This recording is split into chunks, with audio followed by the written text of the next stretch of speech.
Congress party performance భవిష్యత్తుకు ఒక హామీ ఇస్తున్నట్టు కనబడిందా, మీకు అనిపించిందా? తిరిగి లేచి నిలబడి పోరాటానికి సిద్ధపడుతుంది. కాంగ్రెస్ ఇండియా కూటమి ఢిల్లీలో వస్తే ఏపీకి 10 ఏళ్ల ప్రత్యేక తరగతి హోదా అమలు చేస్తుంది. ట్రాన్స్ఫర్మేషన్ ఎట్లా జరిగింది? జన ప్రజారాజ్యం నుంచి జనసేన వరకు ఆయన వచ్చిన మార్పు ఏంటి? మీరు గమనించిన అంశాలు ఏమి? జనసేన అనేది ప్రయాణం ఐడియాలజికల్గా ఏంటి రేపు అనేది మనకి ఇంకా క్లారిటీ రావాలి. తెలంగాణలో మీ పార్టీ అధికారంలో ఉంది. రేవంత్ రెడ్డి పరిపాలన ఎట్లా ఉంది?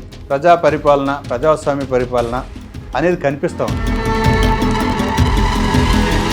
పార్టీ 40% ఓట్లకి 11 సీట్లకి పడిపోవడానికి జగన్మోహన్ రెడ్డే కారణం. ఎన్నికలు ముఖ్యంగా జాతీయ స్థాయిలో మోడీ అహంకారాన్ని బీజేపీని తగ్గించారు. కేసీఆర్ అహంకారాన్ని ఓడించి ఇంట్లో కూర్చోబెట్టారు. జగన్మోహన్ రెడ్డి అహంకారాన్ని ఓడించి ఇంటికి పంపించారు. ప్రాంతీయ పార్టీలు మంచిదా, జాతీయ పార్టీలు ప్రజల ప్రయోజనాలకు మంచిదా? వాటి వైరుధ్యం లేకుండా జాతీయ పార్టీలు ప్రాంతీయ ఆకాంక్షలు కూడా గౌరవిస్తే జాతీయ పార్టీలే మంచిది.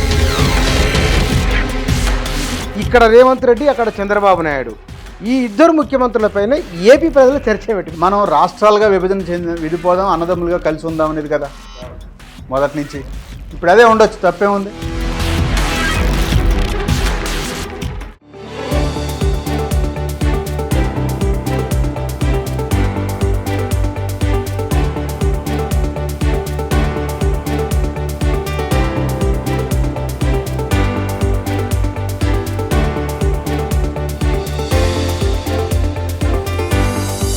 నమస్తే. ఆంధ్రప్రదేశ్ రాజకీయాలు భవిష్యత్తులో ఎట్లా ఉండబోతున్నాయి? 10 ఏళ్ల తర్వాత కాంగ్రెస్ పార్టీ వైఎస్ఆర్ కుటుంబం నుంచి ఆ రాష్ట్ర శాఖకు అధ్యక్షులుగా షర్మిల ఉండడం, జనసేన తెలుగుదేశం ప్రభుత్వాన్ని ఏర్పాటు చేయడం, వైసీపీ ఏమిటి ఒక అంశం, కాంగ్రెస్ ఎట్లా ఉండబోతున్నది అనేది మరొక అంశం. ఈ విషయాల గురించి ఆంధ్రప్రదేశ్ ఆనాడు ఉమ్మడి రాష్ట్రంలో జరిగిన పలు సామాజిక ఉద్యమాలు, ఆనాడు మార్పు కోసమని వచ్చిన ఒకానొక రాజకీయ పార్టీలో అత్యంత క్రియాశీలకమైన పాత్ర పోషించిన వారు, ఓ రచయితగా, సామాజికవేత్తగా ఇవాళ కాంగ్రెస్ పార్టీ ఆ రాష్ట్రంలో ఉన్న కీలకమైన నాయకుల్లో ఒకరిగా ఉన్న జె గౌతమ్ గారు నా ఎదురుగున్నారు. ఆ రాష్ట్ర రాజకీయాల గురించి మాట్లాడదాం. సార్ నమస్కారం. నమస్తే బుచ్చన్న. సార్, మీరు మీలాంటి వారు ఆంధ్రప్రదేశ్లో ఇక్కడ తెలంగాణ ఉద్యమం జరుగుతున్నప్పుడు తెలంగాణ ఉద్యమానికి మద్దతు ఇచ్చి ఉన్నారు. కాంగ్రెస్ పార్టీ తెలంగాణ ఇవ్వడంలో ఇచ్చిన కారణంగా అటు ఇటు 2 రాష్ట్రాల్లో ఓడిపోయి ఇవాళ ఒక ప్రయత్నం చేస్తున్నది. మొన్నటి ఎన్నికల్లో కాంగ్రెస్ పార్టీ పర్ఫార్మెన్స్ భవిష్యత్తుకు ఒక హామీ ఇస్తున్నట్టు కనబడిందా, మీకు అనిపించిందా? ఒకటి, కాంగ్రెస్ జాతీయ పార్టీ ఒక జాతీయ అజెండా దేశ ప్రజలను ప్రభావితం చేస్తుంది, ఆంధ్రప్రదేశ్ను కూడా ప్రభావితం చేస్తుంది. దట్టు సుదీర్ఘకాలం ఆంధ్రప్రదేశ్ కాంగ్రెస్ కంచుకోట. మధ్యలో ఈ దశాబ్ద పాటు కాంగ్రెస్ ఇబ్బంది పడుతున్నమాట వాస్తవమే, కానీ ఎప్పటికీ ప్రజల హృదయాల్లో కాంగ్రెస్ ఉంది. ముఖ్యంగా ఇందిరాగాంధీ గారు, ఇప్పటికీ ఇందిరమ్మ పార్టీ అనే జనం ఉన్నారు. కొత్త జనరేషన్స్కి కాంగ్రెస్ పట్ల ఒక అపోహలు, అబద్ధాలు ప్రచారమై ఉన్నాయి కనుక, ముఖ్యంగా రాష్ట్ర విభజన అంశము, లేకపోతే రాజశేఖర రెడ్డి గారి మరణం తర్వాత కొన్ని ఇబ్బందులు ఆంధ్రప్రదేశ్ కాంగ్రెస్లో వచ్చాయి. దేశమంతా వచ్చాయి కూడా నిజానికి. ఇప్పుడు తెలంగాణ ఇచ్చినా ఇక్కడ 10 ఏళ్ల పాటు లేని తర్వాతే కదా, మొన్నే కదా కాంగ్రెస్ వచ్చింది. కనుక ఆంధ్రప్రదేశ్ ఒక్కదానే కాదు కాంగ్రెస్ ఇబ్బంది, దేశమంతా ఇబ్బంది ఉంది. ఇప్పుడు తిరిగి అది పునర్జీవం పొందుతుంది. అది తిరిగి లేచి నిలబడి పోరాటానికి సిద్ధపడుతుంది. అది దేశంలో చాలా రాష్ట్రాల్లో కానీ, కేంద్రంలో కానీ, తెలంగాణలో కానీ, పక్క కర్ణాటకలో కానీ. సో ఆంధ్రప్రదేశ్ కూడా మా హోప్ ఏంటంటే, కాంగ్రెస్ గరిక లాంటిదని పెద్దవాళ్ళు చెప్తుంటారు. గరిక ఎండాకాలం ఎండిపోయినట్టు ఉంటుంది, చిన్న చినుకులు పడగానే మళ్ళీ పెరిగిపోతుంది. సో అట్లా ఆంధ్రప్రదేశ్ కూడా కాంగ్రెస్ పార్టీకి ఎప్పుడూ ఒక హోప్ ఉంటుంది. గడిచిన 10 సంవత్సరాలు కాంగ్రెస్ పార్టీకి సంబంధించిన ఒకరిద్దరు నాయకులు మీలాంటి వారు హైదరాబాద్కు వచ్చినప్పుడు మీకు సామాజిక ఉద్యమాల నేపథ్యం ఉంటే సభలు సమావేశాలకు రావడం, రఘువీరెడ్డికి సంబంధించిన 2-3 ఫోటోలు రావడం తప్పిస్తే పెద్ద యాక్టివిటీ కనబడలేదు. మొన్న ఎన్నికలకు వెళ్ళినప్పుడు ప్రజల నుంచి మీకు వచ్చిన స్పందన ఎట్లా కనబడింది? ఆ పాత కోపం ఉన్నదా, లేకపోతే కనుక ఉండని ఒక పార్టీ అనే భావన ఉన్నదా?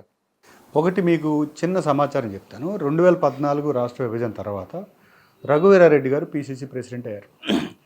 అయిన తర్వాత 2019 దాకా కాంగ్రెస్ పార్టీయే చంద్రబాబు ప్రభుత్వ నిర్ణయాలకు, బీజేపీతో అప్పుడు పొత్తులో ఉన్న నిర్ణయాలకి, ముఖ్యంగా రాష్ట్ర పునర్వ్యవస్థీకరణ చట్టం, ప్రత్యేక తరగతి హోదా అంశాల మీద అనేక ప్రత్యేక హోదా ఆంధ్రుల హక్కు అనే నినాదం ఇచ్చింది రఘువీరెడ్డి గారి నాయకత్వంలోని కాంగ్రెసే.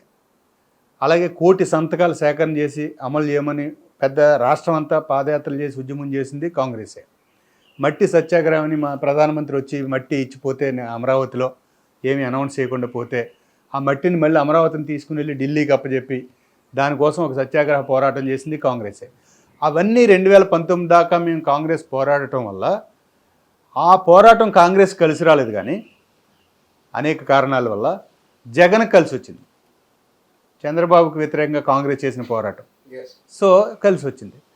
నేను ఎందుకు ఈ పాయింట్ చెప్తున్నానంటే, తెలంగాణ ప్రాంతంలో ఆంధ్రప్రదేశ్కి రాజకీయాలు, రోజువారీ వార్తలు పెద్ద అవసరం లేకపోవచ్చు, కానీ ఆంధ్రప్రదేశ్లో ముఖ్యంగా రఘువీరెడ్డి గారు చాలా కష్టకాలంలో కాంగ్రెస్ ఉన్నప్పుడు, కాంగ్రెస్ మీద తీవ్రమైన ఆగ్రహం, కోపం ఉన్నప్పుడు ప్రజలకి ఒక సంఘటన జరిగింది, చెప్పాలి మీకు, రికార్డ్ చేయాలి. రఘువీరెడ్డి గారు చాలాసార్లు మీటింగ్లో చెప్పారు. మేము ఒంగోలులో 50 మంది రఘువీరెడ్డి గారితో తిరుగుతున్నాం ఈ 1 కోటి సంతకాల కోసం జనాల్ని. సమయంలో ఒకడు ముఖం మీద ఉమ్మూసాడు. సో ముఖం మీద ఇట్లా తుడుచుకుని వెళ్ళిపోయాం. అది రఘువీరెడ్డి గారికి అంతా. సో అలాంటి దశ నుంచి కాంగ్రెస్ పార్టీ ఢిల్లీ దాకా పోరాటం చేసింది. ఎలాంటి పోరాటం అంటే 2018లో చంద్రబాబు నాయుడు కూడా బీజేపీని వ్యతిరేకించి ప్రత్యేక హోదా కోసం నేను బయటికి వెళ్తానని చెప్పాల్సిన పరిస్థితి తీసుకొచ్చాం. సో కాంగ్రెస్ ఎంత పోరాడకపోతే ఆ పరిస్థితి రాదు కదా, ఆ ఎజెండా లేదు కదా. సో 2019లో అజెండా ప్రత్యేక హోదా మీద కాంగ్రెసే సెట్ చేసాం. ఫలితం మాకు రాకపోవచ్చు, ఓట్లు, అనేక కారణాలు ఉండొచ్చు. జగన్ ఏమన్నాడు, 25 ఎంపీలు ఇవ్వండి నేను ప్రత్యేక హోదా సాధిస్తా అన్నాడు. ఎందుకు అన్నాడు ఆ మాట అంటే, కాంగ్రెస్ అనేది ఈ ప్రత్యేక హోదా విభజన హామీల కోసం సుదీర్ఘంగా పోరాడబట్టి ఆ ఎజెండా మాట్లాడాల్సి వచ్చింది. అంటే మీరు ఒక కాజు బలంగా తీసుకెళ్ళగలిగారు. అంటే ప్రజలు ఒక ఆలోచన ఇవ్వగలిగారు. మిమ్మల్ని అనుసరించకపోవచ్చు కానీ మీ ఆలోచన ఎస్టాబ్లిష్ అని మీ భావన, ఎజెండా సెట్ చేసి చేయగలిగింది. మొన్నటి ఎన్నికల్లో మొన్న వెళ్ళినప్పుడు ఎట్లా ఉంది ఆదరణ? మొన్నటి ఎజెండా కూడా యాక్చువల్గా జాతీయ కాంగ్రెస్ ఇచ్చిన 5 గ్యారంటీలు, 15 గ్యారంటీలను 5 గ్యారంటీ పర్చేసినాయి. సో ఆ గ్యారంటీలతో పాటు ఆంధ్రప్రదేశ్కి సంబంధించిన ప్రత్యేక తరగతి హోదా ఏఐసిసి మేనిఫెస్టోలో పెట్టారు. ఏఐసిసి ఆంధ్రప్రదేశ్ ప్రత్యేక హోదాని మేము ఇస్తామని మేనిఫెస్టోలో పెట్టారు. మనకి తిరుపతిలో బహిరంగ సభ చేసాం ఎన్నికల ముందు, షర్మిల గారి నాయకత్వం వచ్చిన తర్వాత. సచిన్ పైలట్ గారు చీఫ్ గెస్ట్గా వచ్చారు. ఆ వేదిక మీద నుంచి ఏం అనౌన్స్ చేసాం, కాంగ్రెస్ ఇండియా కూటమి ఢిల్లీలో వస్తే ఏపీకి 10 ఏళ్ల ప్రత్యేక తరగతి హోదా అమలు చేస్తామని పెట్టాం. ముందు 5 ఏళ్లే అంది కాంగ్రెస్, కానీ ఈ 10 ఏళ్ళు ఇంప్లిమెంట్ చేయలేదు కదా బీజేపీ.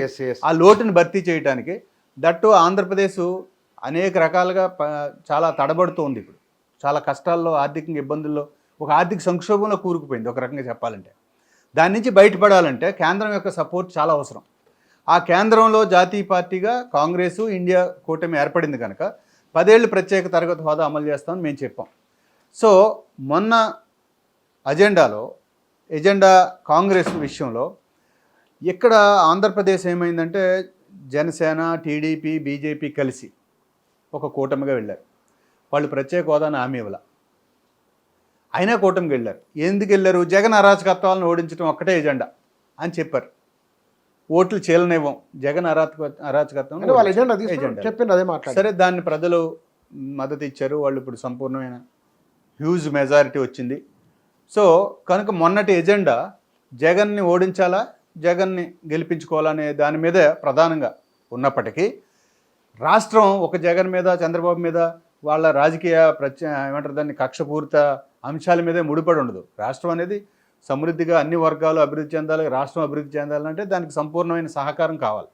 కనుక ఇప్పుడు కూడా కాంగ్రెస్ పార్టీగా, నిన్న కూడా జయరాం రమేష్ గారు ఒక ట్వీట్ చేశాడు, అయ్యా ప్రధానమంత్రి గారు మీరు ఆంధ్రప్రదేశ్కి వెళ్తున్నారు కదా, నిన్న చంద్రబాబు నాయుడు గారి ప్రమాణ స్వీకారానికి వచ్చాడు కదా, మీరు వెళ్ళేటప్పుడు ఇదిగో ప్రత్యేక హోదా, పోలవరం, మెట్రో రైలు, కడప ఉక్కు పరిశ్రమ, దుగరాజపట్నం పోర్టు, వీటిని అనౌన్స్ చేయండి, ఇవన్నీ చట్టంలో ఉన్నవే, పార్లమెంట్లో ఆమోదించినవి, చేసి రండి అని చెప్పాడు.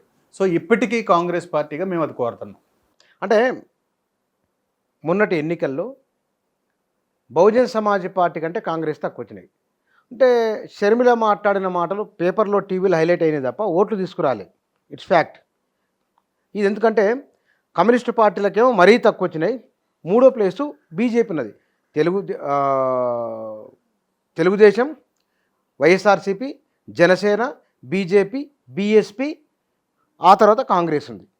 ఏ నాయకులు ఎంత బలమైందో మనకు తెలుసు. బీఎస్పీ వాళ్ళకు 2% దాటితే కాంగ్రెస్కు 2% దాటాలి, దాని లోపే ఉన్నది. అంటే మీరు రివైవ్ కావడానికి ఇంకా 5 ఏళ్ళ 10 ఏళ్ళు ఎంత పట్టవచ్చు? ఒకటి బీఎస్పీ ఏమో కొన్ని సామాజిక సమీకరణల వల్ల దానికి ఉండే ఒక ఐడియాలజికల్ దాన్ని ఏమంటారు మద్దతు దన్ను వల్ల ఒక సెక్షన్ ఆఫ్ పీపుల్ దాన్ని మేము బీఎస్పీకే ఓటేసుకుంటాం అనేవాళ్ళు ఉన్నారు ఇప్పుడు సొసైటీలో. వాళ్ళు ప్రతి నియోజకవర్గంలో 3-4 వేలకు మించి పెరగట్లేదు. మళ్ళీ వాళ్ళు ఉన్నారు. ఓకే, పెరగట్లేదు. అది కూడా నేను 20 ఏళ్ళ నుంచి 30 ఏళ్ళ నుంచి గమనిస్తున్నాను కదా. అది 2000, 3000, మహా అయితే 4000 అక్కడితో అలా ఉంది. వేరే కాంగ్రెస్ అలా కాదు. కాంగ్రెస్కి ఒక చోట 20,000 ఓట్లు వచ్చిన వాళ్ళు ఉంటారు, ఒక చోట 5,000, 2,000 ఓట్లు వచ్చినట్టు ఉంటాడు. సో స్థానిక అంశాలను బట్టి, లీడర్ని బట్టి ఇవన్నీ ఉంటాయి. ఓవరాల్గా పర్సెంటేజ్ ఆఫ్ ఓట్స్ ఈసారి కాంగ్రెస్కి వచ్చింది తక్కువే.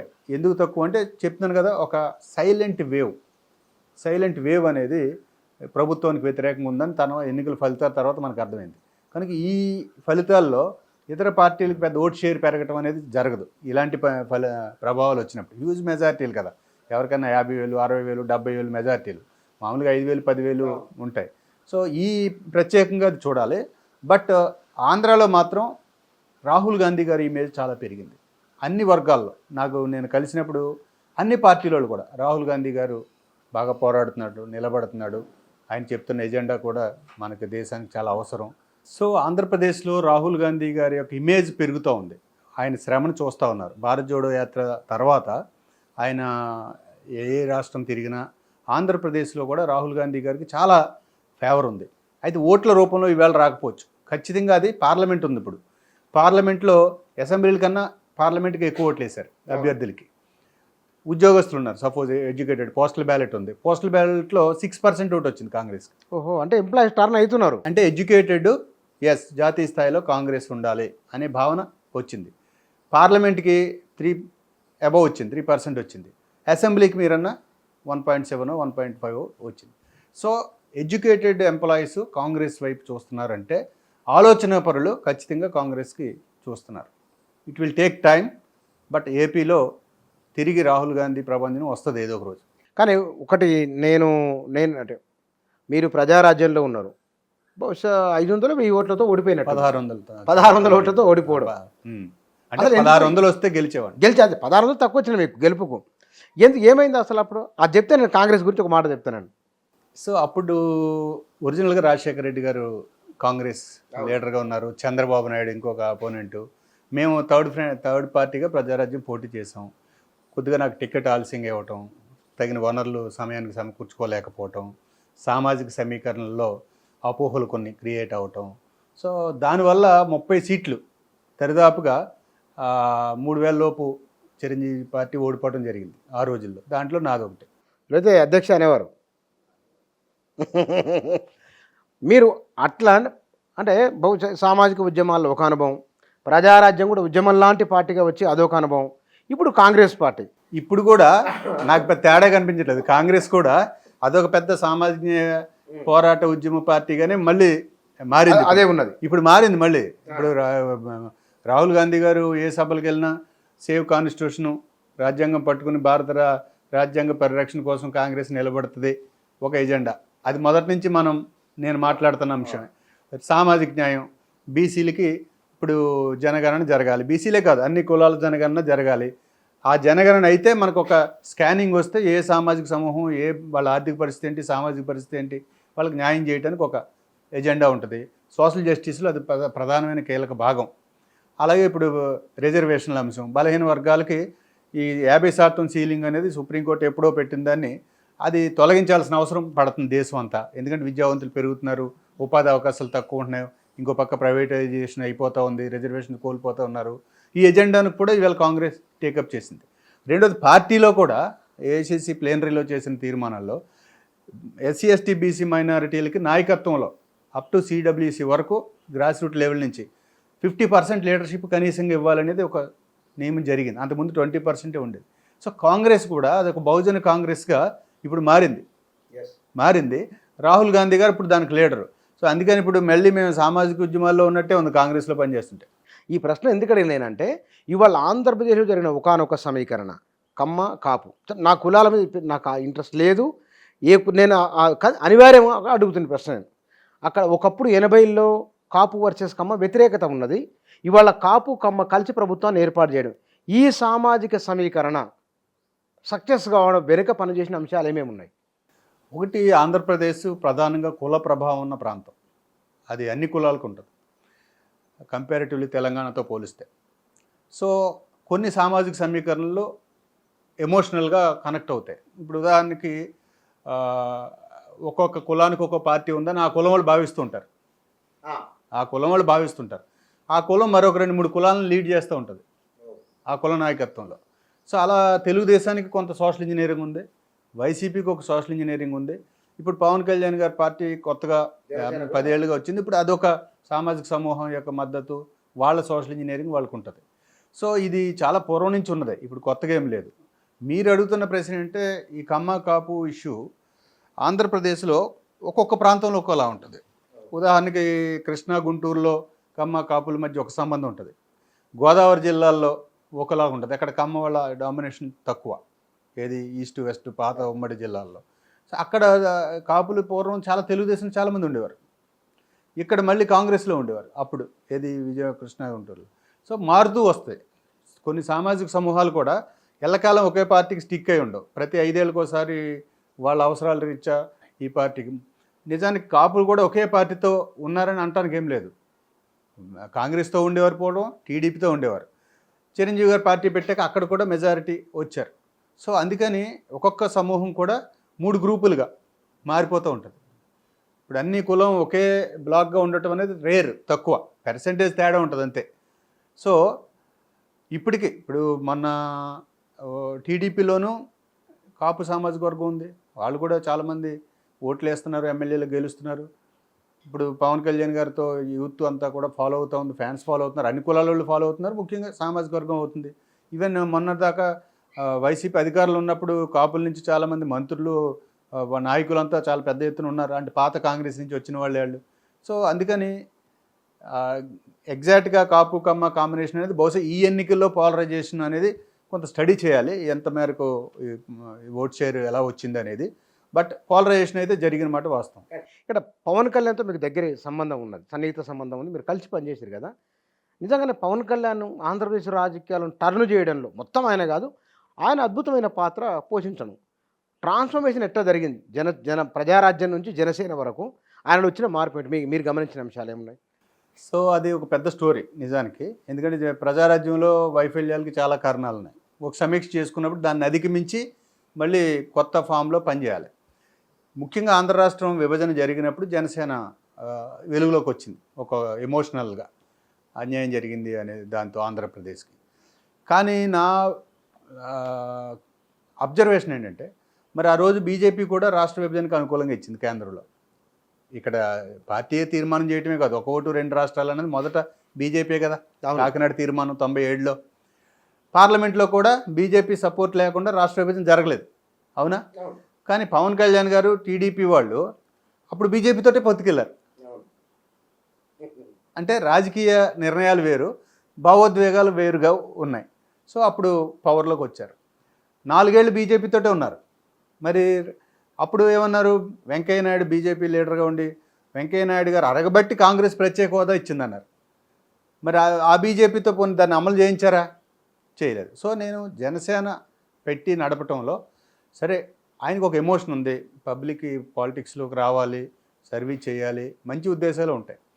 కానీ ఆయన ప్రయాణం బీజేపీతో సాగుతుంది ఐడియాలజికల్గా. సో అది కొంచెం ప్రశ్నార్థకం ఎప్పటికీ. ఇప్పుడు లెఫ్ట్ పార్టీలతో 2019లో బీఎస్పీతో కలిసి జనసేన పోటీ చేసింది. వెంటనే 6 నెలల తర్వాత ఆ పొత్తు పోయి మళ్ళీ బీజేపీకి సపోర్ట్ వెళ్ళిపోయింది. ఇప్పుడు బీజేపీతో అధికారంలోకి వచ్చింది. సో బీజేపీ అనే ఐడియాలజీకి, తెలుగుదేశం ఐడియాలజీకి, జనసేన ఐడియాలజీకి భిన్నత్వం ఉంటే అది ఎప్పటికప్పుడు బద్దలవుద్ది. లేదు బీజేపీ ఐడియాలజీ కిందే, మా గొడుగు కిందే మేమంతా ఉండామనుకుంటే పబ్లిక్ ఆ ఐడియాలజీ మీద మాట్లాడే ప్రతిస్పందన నుంచి, ప్రతిపక్షం నుంచి మారుతుంది. సో జనసేన అనేది ప్రయాణం ఐడియాలజికల్గా ఏంటి రేపు అనేది మనకి ఇంకా క్లారిటీ రావాలి. చాలా ఫిలాసఫికల్గా మాట్లాడుతుంది. ఇక్కడ పవన్ కళ్యాణ్ రాజకీయంగా సిద్ధాంతం అనేది ఒకటి, ఆయన పొత్తులు పెట్టుకోవడం పోవడం ఒకటి. చంద్రబాబు నాయుడుతో వీరు దోస్తాను ఎంతకాలం ఉండొచ్చు అని అడిగిన క్వశ్చన్ ఏమిటి, జనసేన నుంచి ఆయన ప్రయాణం మీరు గమనిస్తున్నారు. ఇవాళ వరకు 0 నుంచి 21 మందిని గెలిపించుకున్నారు. మామూలు విషయంగా 2 ఎంపీలు గెలుచుకున్నారు. గవర్నమెంట్లో ప్రధాన భాగస్వామి వాళ్ళ. రేపు వాళ్ళ భవిష్యత్తు ఎట్లా ఉండబోతున్నది, మీ ఇద్దరి గురించి మీకు తెలుసు.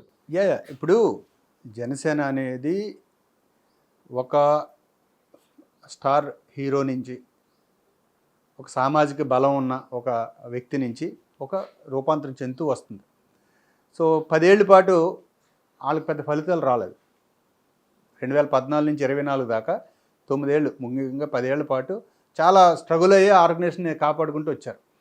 వాళ్ళు ఒక రియలైజేషన్కి వచ్చారు, ఏంటి, ఇండివిజువల్గా వెళితే మాకు బలం, సీట్లు గెలుచుకోలేకపోవచ్చు, కొన్ని ఓట్లు రావచ్చు కానీ సీట్లు గెలుచుకోలేనప్పుడు మా అస్తిత్వం రాజకీయంగా ఉనికి కోల్పోయే ప్రమాదం వస్తే మా భవిష్యత్తు నడపలేం కదా, ఇన్స్పైర్ చేయలేం కదా అనేది ముఖ్యంగా రియలైజ్ అయ్యి ఇమ్మీడియట్గా ఆయన పొత్తులకు వెళ్ళాడు. తెలుగుదేశానికి కూడా అదే క్రైసిస్. తెలుగుదేశం సొంతంగా వెళ్తే జగన్ మీద అధికారంలోకి రాదేమో, మనకు ఒక మద్దతు కావాలంటే ఎవరెవరు కావాలంటే పవన్ కళ్యాణ్ రెడీగా ఉన్నాడు. సో పవన్ కళ్యాణ్ గారు వాళ్ళు ఇద్దరుకి కుదిరింది. ఎందుకు కుదిరింది, ఒకళ్ళు వెళ్తే ఎవరు గెలవరేమో అని. ఇంక్లూడింగ్ టీడీపీ కూడా ఒంటరిగా పోటీ చేస్తే గెలవలేకపోవచ్చు కదా అనే భయం టీడీపీకి ఉంది. పవన్ కళ్యాణ్కి ఆల్రెడీ అనుభవం ఉంది, సింగిల్గా పోటీ చేసి గెలవలేని పరిస్థితి ఉంది. సో అందుకని ఆ ఐక్యత కుదిరింది. అయితే అది ఎల్లకాలం ఉంటుందా, ఎంతకాలం ఉంటుంది? ఎదగాలనుకున్న పార్టీ ఒకటి, అధికారం సంపూర్ణంగా ఇప్పుడు టీడీపీకి కూడా జనసేన మీదో బీజేపీ మీదో ఆధారపడాల్సిన అవసరం లేనంత ఫుల్ మెజార్టీ వచ్చింది. 135 సీట్స్ వచ్చాయి. సో కనుక టీడీపీ ఆ శిబిరంలో చాలా పెద్ద పార్టీ. సో బీజేపీకి కూడా 1% లేని పార్టీ అది అక్కడ ఏపీలో. అయినా టీడీపీతో పొత్తు వల్ల వాళ్ళకి సీట్లు వచ్చాయి, ఎంపీలు వచ్చాయి, ఎమ్మెల్యేలు వచ్చాయి. కనుక ఈ పరస్పరం ఉపయోగపడింది ఈ ఫార్ములా. బీజేపీ జాతీయ పార్టీగా దాని ఎజెండా దానికి ఉంటుంది రోజు, కనుక వాళ్ళు సెపరేట్గా ఆపరేట్ అవ్వాలి. జనసేన ఎదగాలనుకుంటున్న పార్టీ, 21కే పరిమితం అవ్వాలని అనుకోరు కదా, వాళ్ళు ఇంకా ఎక్స్పాండ్ కావాలి, మొత్తం సంపూర్ణ మెజార్టీగా మా ప్రభుత్వం రావాలని అనుకోవచ్చు కదా అదే పార్టీగా. సో ఆ వైరుధ్యం ఎప్పుడు ఆ పని మొదలైతే ఆ వైరుధ్యం ఉంటుంది.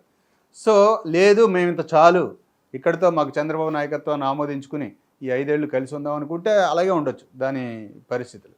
సో చంద్రబాబు నాయుడు గారికి ఏముంటుంది, అది కూడా 40 ఏళ్ళ నుంచి ఉనికిలో ఉన్న అధికారులు ఉన్న పార్టీ, పైగా ఇప్పుడు సంపూర్ణ మెజారిటీ ఉన్న పార్టీ, దాన్ని ప్రొటెక్ట్ చేసుకోవాలి. వాళ్ళ అబ్బాయి లోకేష్ వస్తున్నాడు, ఆ వారసత్వం కంటిన్యూ చేయాలనుకుంటాడు.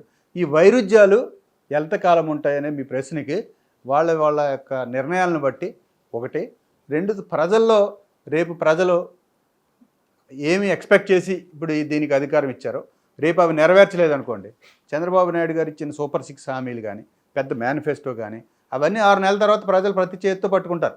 పట్టుకుని పలానప్పుడు ఇది చెప్పావు ఏదైనా అడుగుతారు. పవన్ కళ్యాణ్ మీరు అడగండి అని అడుగుతారు, లేదా మీరు ఎందుకు చేయట్లేదని అడుగుతారు. ఇవన్నీ వాళ్ళకి ప్రశ్నలు ఎదురైనప్పుడు వాళ్ళు తీసుకునే రాజకీయ నిర్ణయాలను బట్టి ఆ కూటమి ముందు చూపు ఉంటుంది. ఇక్కడ తెలంగాణలో మీ పార్టీ అధికారంలో ఉంది, రేవంత్ రెడ్డి పరిపాలన ఎట్లా ఉంది? సో నా పర్సనల్ అబ్జర్వేషన్ అయితే ప్రజాపాలన, ప్రజా పరిపాలన, ప్రజాస్వామ్య పరిపాలన అనేది కనిపిస్తూ ఉంది. గత 10 ఏళ్ల కేసీఆర్ పాలన. సామాజిక ఉద్యమకారుని మాట్లాడుతుంది కాంగ్రెస్ నాయకుడు. కాంగ్రెస్ ఈజ్ ఏ ఎప్పుడు కూడా దానికి ఉండే ప్రజాస్వామిక పార్టీ అండి. రేవంత్ రెడ్డి గారు ఒక యంగ్స్టర్గా అద్భుతంగా నాయకత్వం చేసి లీడ్ చేసి అందరినీ చేసి విజయం సాధించినందుకు ఎవరైనా ఆయన మెచ్చుకోవాల్సిందే కదా అంత యంగ్ స్టేజ్. సో అలాగని రేవంత్ రెడ్డి గారు చెప్పిందే సర్వం నడుస్తుంది కాంగ్రెస్లోనే ఉండదు. ఎందుకంటే చాలా సీనియర్లు ఉన్నారు, ఎక్స్పీరియన్స్ ఉన్నవాళ్ళు ఉన్నారు, కాంగ్రెస్లో ఎప్పటి నుంచి ఉన్న వాళ్ళు ఉన్నారు. వాళ్ళందరూ ఈ పార్టీని బ్యాలెన్స్ చేస్తారు.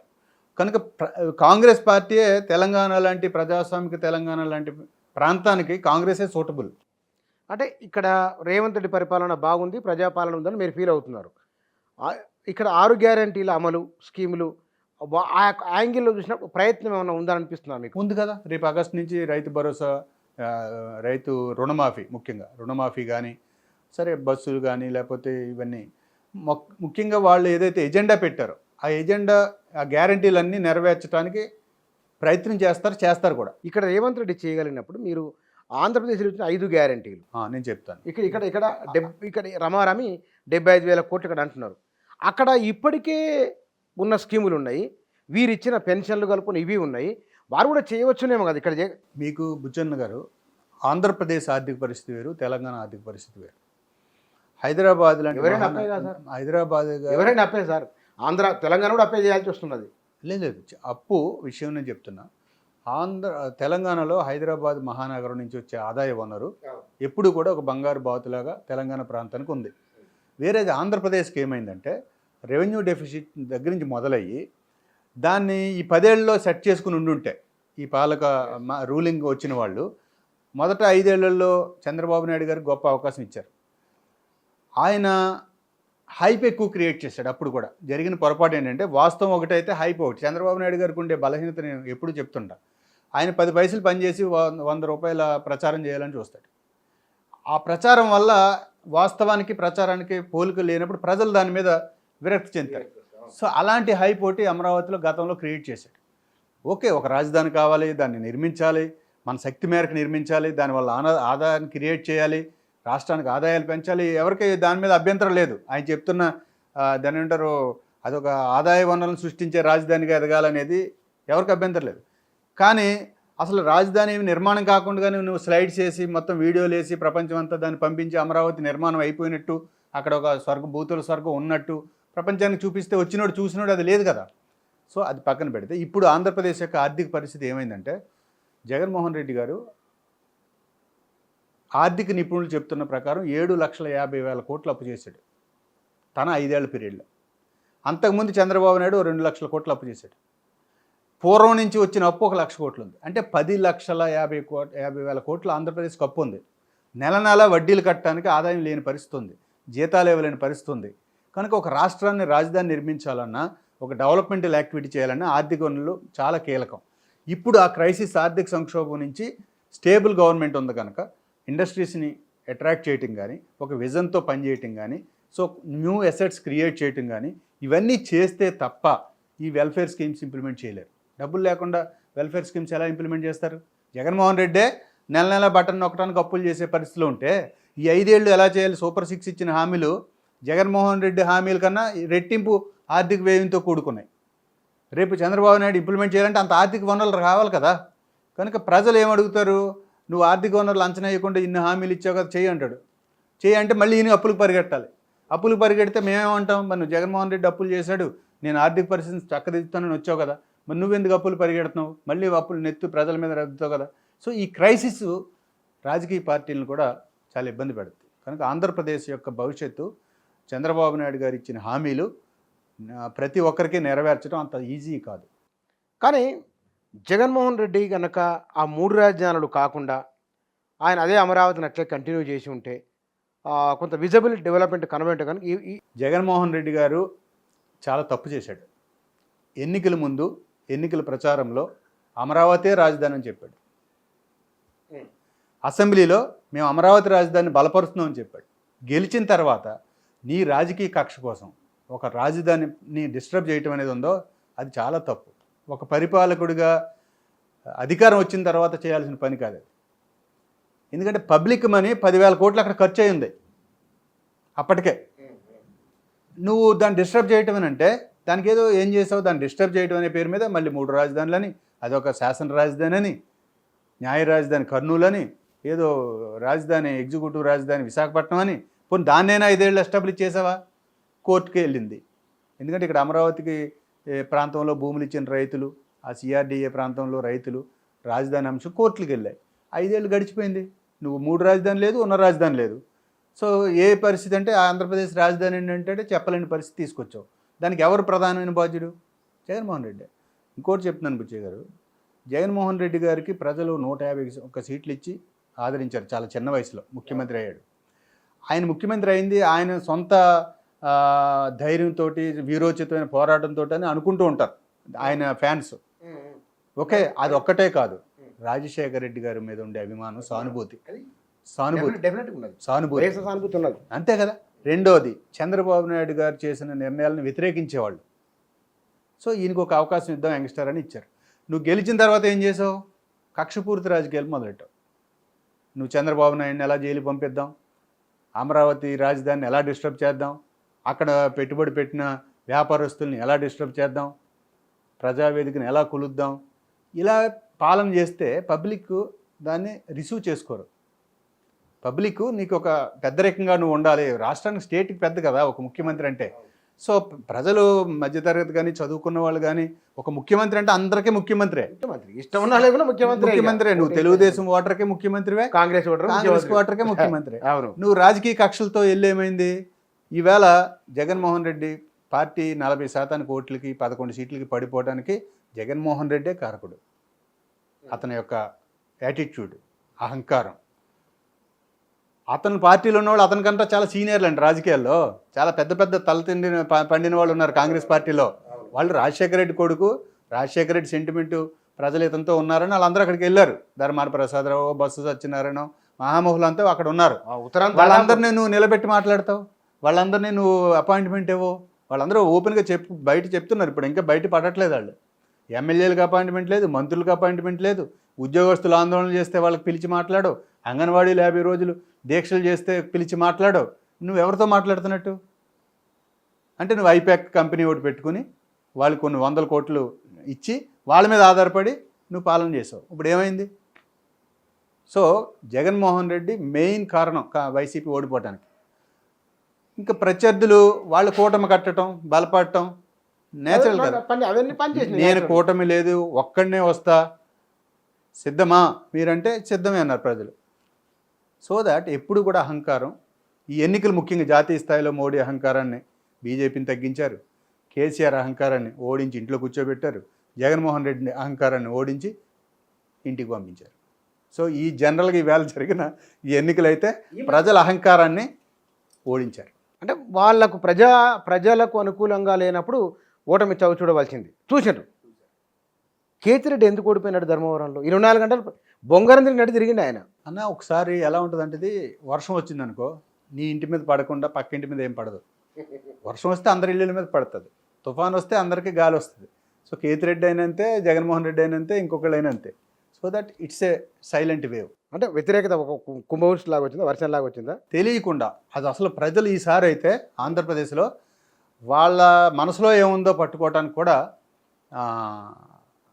తెలియలేదు ఈసారి అంచనాలకు. ఇప్పుడు తెలంగాణలో డిసెంబర్లో ఎన్నికలు అనుకుంటే అక్టోబర్ వరకు అసలు ఎవ్వరు కాంగ్రెస్ ఉంది ఒక పర్సెప్షన్ బిల్డప్ అయింది 2 నెలల్లో. ఆంధ్రాలో అట్లా వచ్చింది, అట్లా ఏర్పడ్డది, అది కూడా ఏర్పడలేదా? లేదు. ఆంధ్రాలో ఏమైందంటే, మీరు ఒక ఆయన చెప్పాడు నాకు మరి ఎంతవరకు, ఏంటంటే జగన్మోహన్ రెడ్డిని ఓడించాలి అని అంటే ఎవడైనా, నేను వ్యతిరేకంగా ఓటేస్తానని ఎవడనంటే ఆడి మీద భౌతికంగా దాడులు జరుగుతాయేమో, మా మీదకి వస్తారేమో అని ఒక భయం అధికార పార్టీ కల్పించింది, వాతావరణం ఉందని చెప్పాడు. దానివల్ల ఓటర్ ఏం చేశాడు, గొప్ప వాళ్ళు చెప్పలా. ఓటర్ అనేవాడు బూత్ అక్కడికి వెళ్ళి నొక్కి వచ్చే వరకు కూడా ప్రభుత్వ వ్యతిరేకతను మాట్లాడలేదు. అక్కడ ఎందుకు మాట్లాడలేదు? ఒక భయం క్రియేట్ అయింది. ఆ భయం క్రియేట్ అవ్వడానికి ఎవరు కారణం?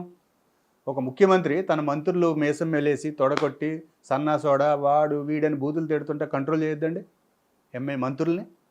ఎంతమంది ఎలాంటి భాష వాడారు, అసెంబ్లీలో ఎలా భాష వాడారు, బయట ఎలా భాష వాడారు, ఇవన్నీ గమనించట్లేదా ప్రజలు? సో ముఖ్యమంత్రిగా తన మంత్రులను కంట్రోల్ చేయటం కానీ, తన ఎమ్మెల్యేలను కంట్రోల్ చేయటం కానీ నువ్వు ఫెయిల్ అయ్యావు. నువ్వు ఇష్టం వచ్చినట్టు భాష మాట్లాడించావు. సో అవన్నీ పబ్లిక్ ఒక్కొక్క పాయింట్ చూసుకున్నారు. ఇంకొకటి, ఒక ఇంటర్వ్యూలో చెప్పాడు జగన్మోహన్ రెడ్డి, నాకు ప్రజలకి తప్ప, నేను డైరెక్ట్గా ప్రజలు తప్ప, మధ్యలో లీడర్లు అవసరం లేదన్నాడు. అది బాగా రాంగ్ పోయింది కదా మెసేజ్. అంటే నీకే, నీ లీడర్ మీద, నీ కార్యకర్త మీద, నీ మీద పని లేకుండా చేసేవాళ్ళకి. సో ఒక డిక్టేటర్షిప్ లాగా నేను బటన్ నొక్కుతా నాకు ఓటేయండి, నేను బటన్ నొక్కుతా నాకు ఓటేయండి, ఈ మెసేజే కదా నువ్వు ఇచ్చింది. కానీ ఇక్కడ వాలంటీర్ వ్యవస్థ ఉండడం వలన ఓ కులం సర్టిఫికెటో, ఇన్కమ్ సర్టిఫికెటో, ఆధారు ఏమైనా ప్రజల గడప ముందుకే వచ్చింది. ఇండియాలో ఎవరు చేయలేంతవరకు అని కూడా ఒక అభిప్రాయం కూడా ఉన్నది ఏపీ నుంచి. ఒక మాట నిజం, ఎప్పుడైతే ఒక మండల ఆఫీస్ కాకుండా పంచాయతీ ఆఫీస్ కాకుండా మన తక్కువగా పరిపాలన వచ్చిందో అది మంచిదే పాలనకి. అయితే ఆ రిక్రూట్మెంట్ ఎలా జరిగింది, వైసీపీ కార్యకర్తలే వాలంటీర్లు అయ్యారా, అదంతా చర్చ ఉంది. సో పబ్లిక్ కన్వీనియంట్ చూసుకుంటారు వాడికి వచ్చేసి. అయితే దీంట్లో ఇంకోటి జరిగింది బుచ్చన్న, ఒక ఎస్సీ సర్టిఫికేట్ నువ్వు తీసుకుంటావు. నేను 30 ఏళ్ళుగా 20 ఏళ్ళుగా మనం చదువుకున్నప్పటి నుంచి సర్టిఫికేట్లు తీసుకుంటున్నాం. ఎప్పుడు ఏ ప్రభుత్వం ముఖ్యమంత్రి ఫోటో ఉండేది కదా దాని మీద. జగన్మోహన్ రెడ్డి క్యాస్ట్ సర్టిఫికేట్ మీద జగన్మోహన్ రెడ్డి బొమ్మతో సర్టిఫికేట్ ఇస్తారు. ఎంత మొనార్కిజం అది, నీకేం సంబంధం? నా క్యాస్ట్ సర్టిఫికేట్ మీద ఈ బొమ్మ ఏంటి? ఒకటి. రైతు పాస్ పుస్తకాలు ఉంటాయి, భూములు, పాస్ పుస్తకం మీద జగన్మోహన్ రెడ్డి బొమ్మ అవసరమా? ఈ భూమి మీద ముఖ్యమంత్రి బొమ్మ ఏంటి? ఎవరి భూమి 5 ఏళ్ళకి ఒకసారి మారిపోతుంది ముఖ్యమంత్రి. సపోజ్ నీకేం సంబంధం? కనుక ఇవన్నీ ఇప్పుడు ల్యాండ్ టైటిల్ యాక్ట్ అని ఒకటి వచ్చింది. ఆ యాక్ట్ మీద ప్రజలందరికీ భయం వచ్చింది. సో సర్పంచులు ఉన్నారు, సర్పంచులు నిధులన్నీ నువ్వు సెంట్రల్ నుంచి ఇచ్చిన 8,000 కోట్ల రూపాయల నిధులు స్టేట్ గవర్నమెంట్ తీసేసుకుని వాళ్ళకి ₹1 ఇవ్వలేదు. వాళ్ళు కష్టపడి డబ్బులు ఖర్చు పెట్టి సర్పంచులు అయ్యారు. వాళ్ళు ఏమి చేయలేకపోయారు, ఊర్లో రోడ్డు వేయలేకపోయారు, లైట్ వేయలేకపోయారు, ఏం చేయలేకపోయారు.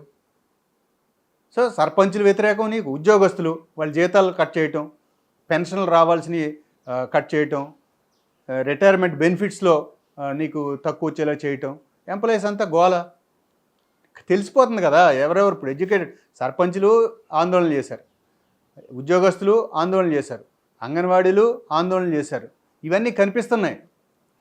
సరే అమరావతి రైతులైతే 1600 రోజులు లేకపోతే 2000 రోజులు వాళ్ళు ఆందోళన చేస్తూనే ఉన్నారు.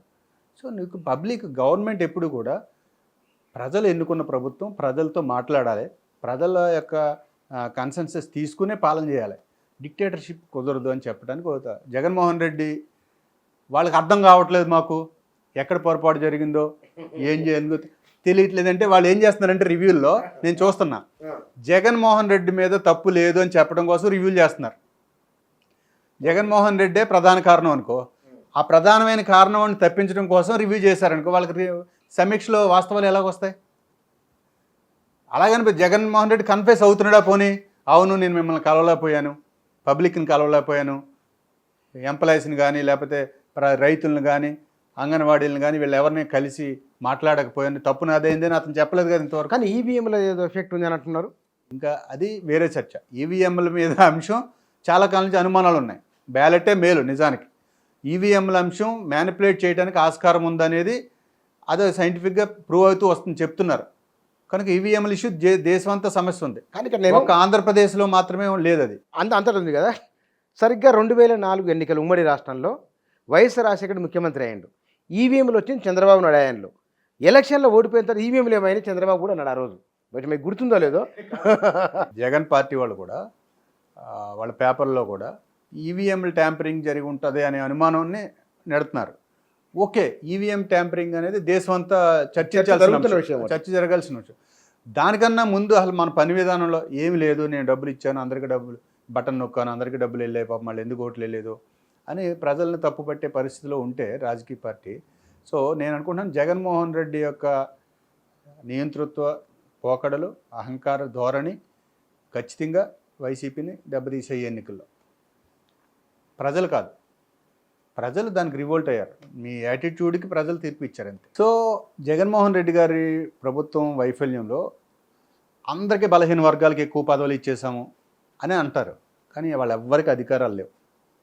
ఏ మంత్రికి ఒక ఆయన చెప్పాడు, ఒక హోంమంత్రి ఇచ్చారు దళితులకి, ఒక కానిస్టేబుల్ని ట్రాన్స్ఫర్ చేసుకునే అధికారం కూడా ఆమెకు లేదండి, ఆమెకు హోంమంత్రిగా ఇచ్చినా కూడా అని అన్నారు. అంటే ఏంటి, నువ్వు ఎవరికి స్వేచ్ఛ ఇవ్వలేదనుకోండి, పాలనంతా నీ చుట్టూ ఉండే 4-5 నీ బంధువుల్ని, నీ స్నేహితుల్ని, నీకు దగ్గరికి ఉండే నీ సామాజిక వర్గం వాళ్ళని పెట్టుకుని పాలన చేసినట్టుగా బయటికి తెలిసిపోతుంది కదా. ఇంకా బాగా నెగిటివ్ అట్లా ఒకసారి వస్తే కనుక మొత్తం నెగిటివ్ అవుతుంది. అసలు నువ్వు ఎప్పుడూ ఒక ప్రెస్ కాన్ఫరెన్స్ చేయలేదంటే ముఖ్యమంత్రి, నిరంతరం సజ్జల రామకృష్ణారెడ్డిని ఎలా చూస్తారు జనం? ఆయన ఏమైనా సర్పంచ్ అయ్యాడా లేకపోతే ఒక ఎమ్మెల్సీ అయ్యాడా ఏంటి? ఆయన నువ్వు ఒక అడ్వైజర్గా పెట్టుకున్నావు. ఎక్కడ ఉండాలి అడ్వైజరు? నీకు అడ్వైజ్ చేసేట దగ్గర ఉండాలి. చీఫ్ మినిస్టర్ దగ్గర ముందు వచ్చి రోజు ఆయనే ప్రెస్లో మాట్లాడతాడు. ప్రజలు ఏమైనా ఓట్లేసారా? సజ్జల రామకృష్ణారెడ్డిని చూసి ఓటేసారా? జగన్మోహన్ రెడ్డిని చూసి ఓటేసారా? ఇది కూడా చాలా నెగిటివ్ వెళ్ళిందట ప్రజలకు అక్కడికి. సో ఆంజనేయ రెడ్డో లేకపోతే వాళ్ళంతా టీం ఎవరైతే పెట్టారు, విజయసాయి రెడ్డి ఉన్నాడు, అవన్నీ కూడా ఒకే సామాజిక వర్గం. మేము బలహీన వర్గాలకి 80%, 60% ఇచ్చామంటే ఉపయోగం ఉంది? చంద్రబాబు నాయుడు ఈసారి పవర్లోకి వస్తాని బహుశా అంచనా ఎవరికి లేదు. ఓడిపోతానని జగను అనుకోలేదు, గెలుస్తామని చంద్రబాబు వారు అనుకోలేదు. కానీ హిందూపూర్లో మాత్రం తెలుగుదేశం పార్టీ వరుసగా గెలుస్తున్నది. ఎందువల్ల బాలకృష్ణ అసలు వాస్తవానికి మొన్న 5 ఏళ్ళు వైసీపీ ఉన్నది, అంతకుముందు తెలుగుదేశం ఉన్నది. మహామహులంతా ఓడిపోయిన సరే బాలకృష్ణ గెలుస్తూ ఉన్నారు. ఏమిటి కారణం హిందూపూర్లో? బుచ్చన్న గారు, మీరు తెలుగుదేశం పార్టీ అభ్యర్థి హిందూపురం అయినా కూడా మిమ్మల్ని గెలిపిస్తారు హిందూపురం ప్రజలు. అక్కడ తెలుగుదేశం ఓటర్లు ఉన్నారు. అక్కడ తెలుగుదేశం ఓటర్లు మెజారిటీ అభిమానంతో ఎన్టీఆర్ గారి దగ్గర నుంచి ఇప్పటికీ కూడా అక్కడ కాంగ్రెస్ గెలవలేదు. అంటే కంచుకోట అట్లుంటుంది, కంచుకోట. కనుక బాలకృష్ణ గారిని ఆ ఫ్యామిలీ కనుక అక్కడ పెడితే ఇంకా గౌరవంగా 10,000 ఓట్లు 5,000 ఓట్లు ఎక్కువ వేయచ్చు తప్ప, బుచ్చన్న నిలబడిన తెలుగుదేశం నుంచి హిందూపురం తెలుగుదేశం ఓటర్లు బుచ్చన్ననే గెలిపిస్తారు. ఎందుకు ఎంత అభిమానం ఉన్నా ఏదో ఒకసారి ఉంది అంతే. ఆ ప్రాంతంలో అలాంటి పోలరైజేషన్ ఉంది అక్కడ. అంటే సామాజిక వర్గాలన్నా అయితే సినిమా రంగం మాత్రమే ప్రభావం లేదు, ఎందుకో తెలీదు. అక్కడ ఓబీసీలు కానీ, ముస్లిమ్స్ కానీ, ఎస్సీలు కానీ అందరూ కూడా హిందూపురం అసెంబ్లీ వరకు, ఈవెన్ రాజశేఖర రెడ్డి గారు ఉన్న టైంలో కూడా హిందూపురం తెలుగుదేశం కంచుకోట. అట్లా వచ్చింది. అది బహుశా ఎన్టీ రామారావు తర్వాత నుంచి కంటిన్యూ అవుతున్నది. కంటిన్యూ అవుతుంది. ఉమ్మడి అనంతపురం జిల్లాలో ఆ పీరియడ్ నుంచి. ఈసారి ఆంధ్రప్రదేశ్ రాజకీయాలలో చంద్రబాబు నాయుడు కనుక ఇచ్చిన హామీలను కొంచెం నెరవేర్చడానికి నరేంద్ర మోదీ పైన మిత్రత్వం ఉన్నది, హోదా ఒక అంశం ఉన్నది. హోదాను మించిన ఈ అంశాలు ఈ 5-6 వాళ్ళు ఇచ్చిన ప్రామిసులు ఉన్నాయి. ఆయన అనుభవరీత్యా చూసుకున్నా సరే సక్సెస్ రేట్ ఎట్లా ఉండొచ్చు బాబుది? నా అభిప్రాయంలో వాళ్ళు అలయన్స్లో పోటీ చేయొచ్చు, కానీ రాజకీయంగా సీట్లు గెలవడానికి, అధికారంలోకి రావడానికి అది నీ పార్టీ పరంగా అది బెనిఫిట్ పొంది అధికారంలోకి వచ్చే అంశం. వేరే 5 కోట్ల ఆంధ్రప్రదేశ్ ప్రజల అజెండా కానీ, ప్రజల అభివృద్ధి కానీ ఒక ఎజెండా ఉన్నప్పుడు కేంద్రంతో మీరు ఏ షరతులు బేషరతుగా మీరు మద్దతు ఇవ్వటం అనేది ఈ టైంలో ఆంధ్రప్రదేశ్ ప్రయోజనాలకు మంచిది కాదు. వీళ్ళు బేషరతు మద్దతు అని. ఇప్పుడు ప్రత్యేక తరగతి హోదా అనేది మోడీ గారు కొత్తగా ఇవ్వాల్సింది కాదు, లేదా కొత్తగా ఏదో ఆంధ్రప్రదేశ్కి ఫేవర్ చేయాల్సింది కాదు. మన్మోహన్ సింగ్ గారి ప్రభుత్వం 2014 ఫిబ్రవరి 20వ తేదీ లోక్సభలో ప్రకటించిన, ప్రధానమంత్రి హోదాలో ప్రకటించిన ప్రయోజనం అది, హక్కు. మార్చి 1, 2014 క్యాబినెట్, అప్పుడున్న యూపీఏ క్యాబినెట్ ఏపీకి 5 ఏళ్ల పాటు ప్రత్యేక హోదా ఇస్తూ క్యాబినెట్ నిర్ణయం చేసి అప్పుడున్న ఇప్పుడు నీతి ఆయోగ్ పంపించింది. దాన్ని ఇంప్లిమెంట్ చేయటమే. దురదృష్టం ఏంటంటే బీజేపీ వాళ్ళు 10 ఏళ్ళు ఇంప్లిమెంట్ చేస్తామని వచ్చారు. మేము కాంగ్రెస్ 5 ఏళ్ళు అంటే లేదు 10 ఏళ్ళు అని చెప్పాడు వెంకయ్య నాయుడు. కావాలి 10 ఏళ్ళు, మేము వస్తే 10 ఏళ్ళు చేస్తా ఉన్నాడు. వాళ్ళు వచ్చి 10 ఏళ్ళు అధికారంలో ఉన్నారు, ఇంప్లిమెంట్ చేయాలి. అప్పుడు చంద్రబాబు నాయుడు బీజేపీతో పొత్తులో ఉన్నాడు. మధ్యలో ఏం చేశాడు? ప్యాకేజ్ అని ఒప్పుకున్నాడు. అది కూడా అబాస్పాలేడు చంద్రబాబు నాయుడు.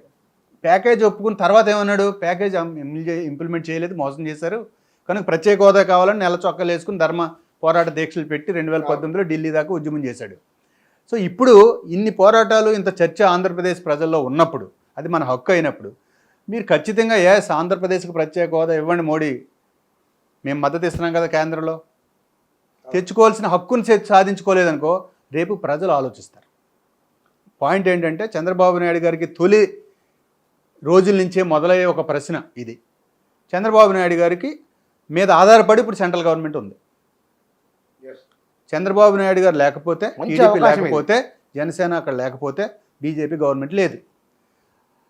నీకు బీజేపీ వాడే 10 ఏళ్ల పాటు మేము ప్రత్యేక హోదా ఇస్తామని మేనిఫెస్టోలో పెట్టారు 2014లో. 10 ఏళ్ళు అయిపోయింది, వాళ్ళే ఉన్నారు, చేయలేదు. ఇప్పుడు నీకు అవకాశం ఉంది కదా.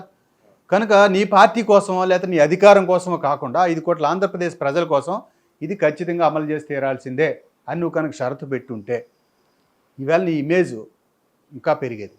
ఎస్, ఈయన రాజీ పడలేదు, షరతులు వర్తిస్తాయని ఎందుకు అనలేదు? అది రీజన్ ఏమిటి? అది తెలియదు. ఇప్పుడు రేపు వాళ్ళు చెప్పాలి. ఆయన మారిన చంద్రబాబును చూస్తారన్నారు కదా, అంటే ఏమిటి మార్పు? అంటే బహుశా బుచ్చన్ గారు మీకు తెలియదు ఏముంది, పూర్వం ఆయన ఐఏఎస్ల మీద ఆధారపడి మిగతా ఉద్యోగులకు వ్యతిరేకంగా పనిచేశాడనే ఇది, రాజకీయ పార్టీ నాయకుల మీద ఆధారపడకుండా బ్యూరోక్రసీ మీద, టెక్నాలజీ మీద ఆధారపడి పనిచేశాడనే అపవాదులు, ఆయన కూడా ఎవరి మాట పట్టించుకోకుండా ఆయన పని ఆయన చేసుకుని, ఇట్లాంటి కొన్ని ఇవి ఉన్నాయి.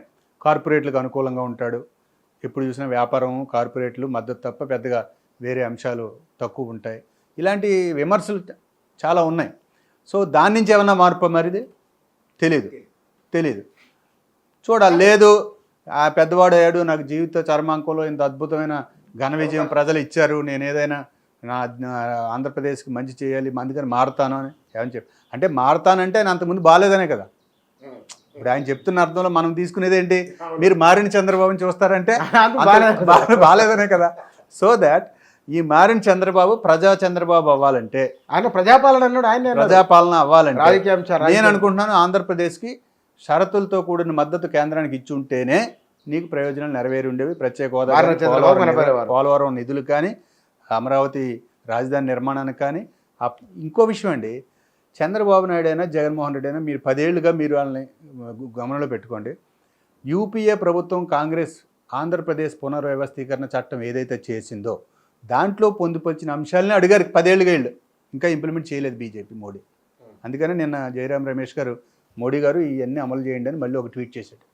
సో ఆ ఎజెండా ఈజ్ పెండింగ్ ఏపీ తరఫున. చంద్రబాబు నాయుడు దాన్ని సాధిస్తేనేమో ప్రజలు హర్షిస్తారు. అక్కడ బేషరతుకి ఇచ్చావు, ఇప్పుడు ఏమి ప్రత్యేక హోదా రాదు, ప్రజలు అడుగుతారు రేపు నీకు అధికారం వచ్చారని వదిలేరు కదా. చూడాలి ఎట్టుంటుందో. ఒక చర్చ జరుగుతున్నది వాళ్ళ ఆంధ్రప్రదేశ్లో 2 ప్రాంతీయ పార్టీలు ప్రభుత్వాన్ని ఏర్పాటు చేసినాయి. 3 ప్రాంతీయ పార్టీలు వాస్తవానికి పోటీ ఉన్నది. కాంగ్రెస్ 4-5 ప్లేస్లో ఉన్నది. ప్రాంతీయ పార్టీలు మంచిదా, జాతీయ పార్టీలు ప్రజల ప్రయోజనాలకు మంచిదా? ఒకటి, రెండిటికి ప్రాంతీయ ఆకాంక్షలు ఉంటాయి, జాతీయ ప్రయోజనాలు, జాతీయ సమగ్రత ఉంటుంది. సో వాటి వైరుధ్యం లేకుండా జాతీయ పార్టీలు ప్రాంతీయ ఆకాంక్షలను కూడా గౌరవిస్తే జాతీయ పార్టీలే మంచిది. ప్రాంతీయ పార్టీల్లో వచ్చిన మంచి చెడ్డలు ఏంటంటే ఆ ప్రాంతం ఆకాంక్షలతో పాటు ఈ అధికార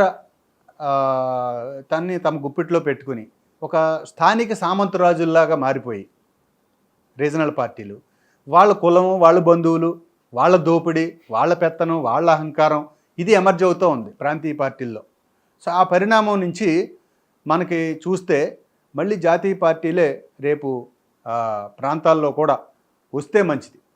అంటే ఎందుకు ప్రశ్న అంటే ప్రొఫెసర్ కంచయ్యలయ్య గారు వారు చాలా బలంగా విశ్వసిస్తున్నారు, జాతీయ పార్టీలు అయితేనే బాగుంటుంది, ప్రాంతీయ పార్టీలు కుల కుటుంబాల ఫోకస్డ్గా ఉంటాయి అని అంటున్నారు.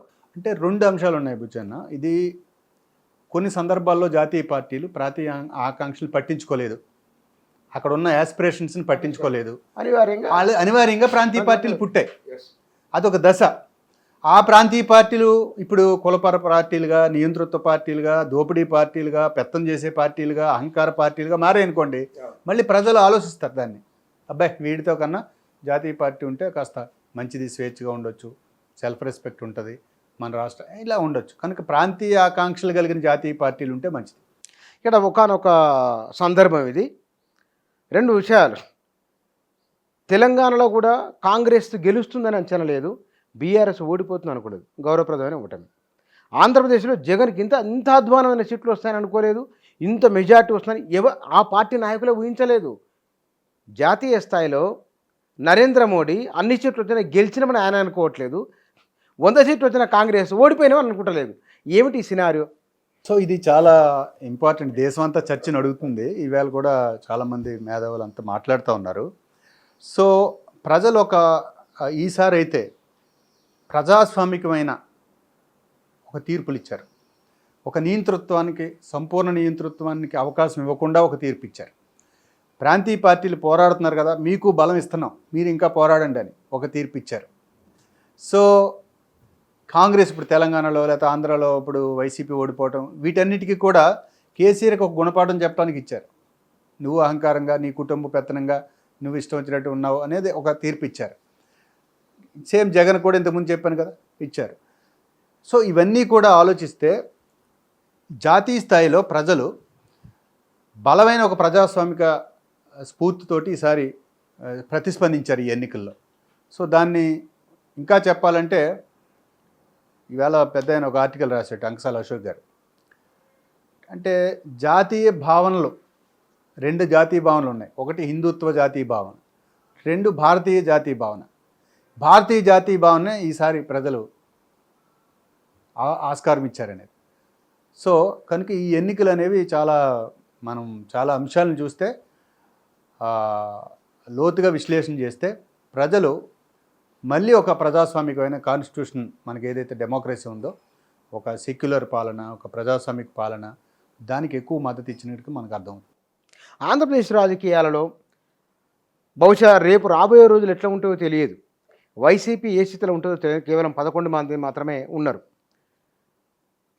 షర్మిల విషయంలో ఆమె నాయకత్వం ఏదో బలపరిచిందని కానీ, ఓట్లు సీట్లు అద్భుతంగా వచ్చినని పర్ఫార్మెన్స్ కూడా పెద్దగా ఉన్నట్లేమి మీడియా రిపోర్ట్లు కూడా లేవు. ఆమె మాట్లాడిన వాళ్ళ అన్న మీద విమర్శలు చేసిన కారణంగా మీడియాలో ప్రాధాన్యత వచ్చింది తప్ప పాలసీని ఒక సబ్జెక్టుగా ఉన్నట్లు కనబడలేదు. భవిష్యత్తు పైగా ఎన్నికల విషయంలో సరిగా పర్ఫార్మెన్స్ లేదని ఒక అది ఉంది. ఆమెను మారుస్తారని అంటున్నారు. నిజమేనా అది?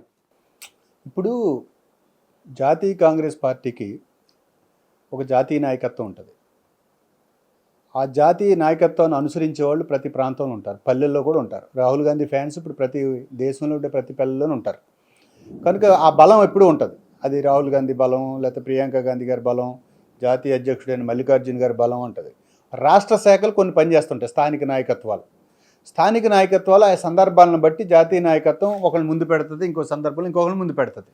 రఘువీర్ రెడ్డి గారిని కొంత ముందు పెట్టింది, తర్వాత శైలజనాథ్ని పెట్టింది, ఇప్పుడు తర్వాత రుద్రరాజుని పెట్టింది, ఇప్పుడు షర్మిల గారిని పెట్టారు, రేపు ఇంకొకరిని పెట్టచ్చు.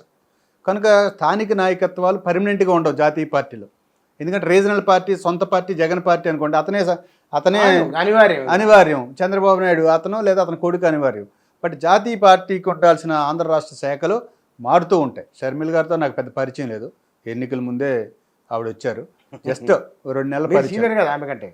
సీనియర్ అంటే కాంగ్రెస్లో మేము 10-15 ఏళ్ళుగా ఫుల్ టైం పనిచేస్తున్నాం. ఆవిడ రాజశేఖర రెడ్డి కూతురని, లేడీ, వాయిస్ ఉంది, డెలివరీ చేస్తుంది మెసేజు, ఆమె వచ్చింది. ఫంక్షనింగ్లో చాలా ప్రాబ్లమ్స్ వచ్చాయి. ఆ ఫంక్షనింగ్లో ప్రాబ్లమ్స్ అనేవి అంతర్గతంగా పార్టీ సమీక్షల్లో మాట్లాడుకోవాలి. ఎందుకంటే ఆమె ఏమనుకుంది, ఏం జరిగింది ఫీల్డ్లో, దీనికి కారణాలు ఏంటి, మంచి చెడ్డలు ఏంటి అనేది సమీక్షించుకుని, ఆ ఏఐసీసీ కూడా ఉంటుంది కనుక, ఏఐసీసీ అబ్జర్వర్లు ఉంటారు, వాళ్ళంతా సీనియర్లు ఉంటారు కనుక ఖచ్చితంగా జరిగిన లోటుపాట్లు మొన్న జరిగినట్టుగా చాలా రిపోర్ట్స్ వస్తూ ఉన్నాయి. వాటి సీట్లు ఇవ్వటం దగ్గర కానీ, కొత్త వాళ్ళని తేవటం దగ్గర కానీ, లేదా ఎలక్షన్ చేయటం దగ్గర కానీ చాలా విమర్శలు వస్తూ ఉన్నాయి బయట. వాటన్నిటినీ మేము అంతర్గతంగా పార్టీలో చర్చించుకుని మంచి చెడ్లన్నీ బెటర్గా పెర్ఫామ్ చేసే ఒక మంచి నిర్ణయాలు మేము చేసుకోగలమని అనుకుంటున్నాం. రాబోయే రోజులలో వైసీపీ రోల్ కొంత తగ్గుదల ఒకవేళ కనబడితే కాంగ్రెస్ దాన్ని పట్టుకొని ముందుకు వెళ్ళే అవకాశం ఉన్నది. ఆంధ్రప్రదేశ్లో కాంగ్రెస్కి ఎలా అవకాశం ఉంది స్పేస్ అంటే, జగన్మోహన్ రెడ్డి ఇప్పుడు 40% వచ్చి 11 ఎమ్మెల్యేలు ఉన్న ఒక పార్టీకి లీడరు. ఆయన మీద చాలా కేసులు ఉన్నాయి, పెండింగ్ ఉన్నాయి. ఒకవేళ పొరపాటున ఆయన కేసులు రేపు స్పీడ్ అయ్యి, చాలా కాలం నుంచి ఉన్నాయి కదా, స్పీడ్ అయ్యి ఆయన వ్యక్తిగతంగా ఆయన ఏ జైలుకి వెళ్ళాల్సి వచ్చిందనుకో, ఆ పార్టీ పరిస్థితి ఏంటో తెలియదు, ఎవరు లీడర్ ఉండరు ఇంకా ఆ పార్టీని లీడ్ చేసేవాడు. రెండో పాయింట్, ఆయన పోనీ జైలుకి వెళ్ళేది బయటే ఉన్నాడు, ఎవరి మీద పోరాడాలి? చంద్రబాబు నాయుడు మీద. చంద్రబాబు ఎవరితో ఉన్నాడు? బీజేపీతో ఉన్నాడు. బీజేపీతో పోరాడాలి రాష్ట్ర ప్రయోజనాల కోసం, ఇటు చంద్రబాబుతో కొట్లాడాలి. జగన్మోహన్ రెడ్డి చరిత్ర ఇంతవరకు బీజేపీతో పోరాడిన చరిత్ర లేదు. కనుక బీజేపీ మీద పోరాడి రాష్ట్ర ప్రయోజనాలు నెరవేర్చినప్పుడు ప్రజలు మళ్ళీ ఆ పార్టీని ఎందుకు ఆదరిస్తారు? ఆ స్పేస్లో కాంగ్రెస్ పార్టీ కానీ, ఇండియా కూటమి లెఫ్ట్ పార్టీలు కానీ బలంగా పోరాడగలిగితే ఖచ్చితంగా ప్రజలు కాంగ్రెస్ని, ఇండియా కూటమి, రాహుల్ గాంధీ నాయకత్వాన్ని ఏపీలో ఎక్కువ ఆదరించడానికి స్పేస్ ఉంది, కనిపిస్తూ ఉంది. ఆ పోరాట స్ఫూర్తిని వైసీపీ ప్రదర్శించలేదని, మోడీకి వ్యతిరేకంగా మాట్లాడలేడని నా అంచనా. తెలంగాణలో కాంగ్రెస్ పార్టీ అధికారంలో ఉన్నది, రేవంత్ రెడ్డి ముఖ్యమంత్రి. ఆంధ్రప్రదేశ్ చంద్రబాబు నాయుడు. ఇద్దరు తెలుగుదేశం పార్టీలో ఒకప్పుడు పనిచేసిన వాళ్ళు. ఇక్కడ రేవంత్ రెడ్డి, అక్కడ చంద్రబాబు నాయుడు. ఈ ఇద్దరు ముఖ్యమంత్రులపైన ఏపీ ప్రజల చర్చ ఏమిటి? మీరు ఒకటండి, ఫ్యాక్ట్ ఒప్పుకోవాలి. రేవంత్ రెడ్డి అనేటైన మన కళ్ళు ముందే చాలా స్పీడ్గా నిర్ణయాలు చేసుకుంటూ ఎదిగిన నాయకుడు, నాకు కూడా పరిచయం. సో ఆయన పోరాట స్ఫూర్తి, ఆయన చొరవ, ఐ అప్రిషియేట్ హిమ్. అట్లా ఆయనకు ఒక రాష్ట్రంలో ముఖ్యమంత్రి అయ్యే అవకాశాన్ని ఆయన తెచ్చుకోగలిగాడు. ఆ లీడర్షిప్ క్వాలిటీని ఎవరైనా అప్రిషియేట్ చేయాలి. రెండోది, Chandrababu Naidu is a senior politician. అతనేమి వ్యక్తిగతంగా పార్టీ వేరే అయినా కూడా అతన్ని మనం వేరేలా చూడాల్సిన అవసరంలా.